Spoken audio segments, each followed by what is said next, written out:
Nous continuons avec l'exercice 48. Dans cet exercice, nous avons une échelle qui est ici représentée inclinée contre le mur. Cette échelle, elle mesure 3 mètres. On l'a éloignée du mur de 1,80 m. La question c'est, en éloignant l'échelle de 1,80 m du mur, au sol, de combien est-ce que ici, le haut, l'échelle est descendue? Vous êtes d'accord que si l'échelle n'est pas inclinée, eh bien elle est droite. Elle est donc comme ça. Mais cette échelle, elle mesure toujours 3 mètres. D'accord? Donc quand l'échelle, elle est le long du mur, elle mesure 3 mètres bien sûr, et quand elle est inclinée, donc bien sûr ici ça descend, et la question c'est donc de combien est-ce que ça descend? On va mettre des lettres, encore une fois, A, B et C. Au niveau de la rédaction, que je dicte seulement. Le triangle ABC est rectangle en A, donc l'égalité de Pythagore est vérifiée. On écrit l'égalité de Pythagore.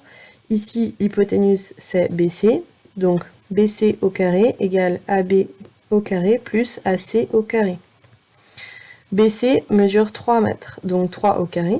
AB mesure 1,80 m, donc 1,80 m au carré.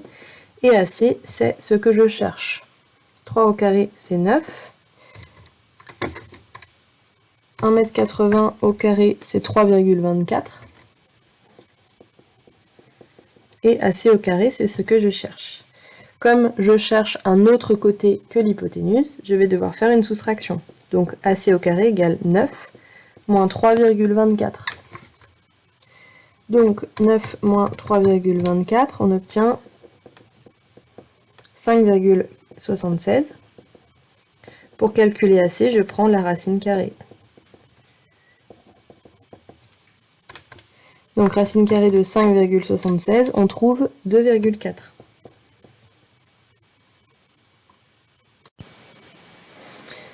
Cela veut donc dire que, sur notre figure, cette partie-là mesure 2,4 mètres. On rappelle que l'échelle, elle mesurait 3 mètres, et ce qui nous intéresse, c'est cette partie-là. J'ai tout simplement l'opération 3 moins 2,4 mètres à faire. Ça fait 0,6 mètres. 0,6 mètres, c'est 60 cm. Donc, en inclinant l'échelle,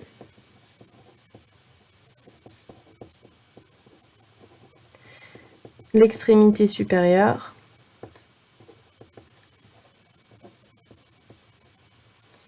descend de 60 cm. Voilà pour cet exercice.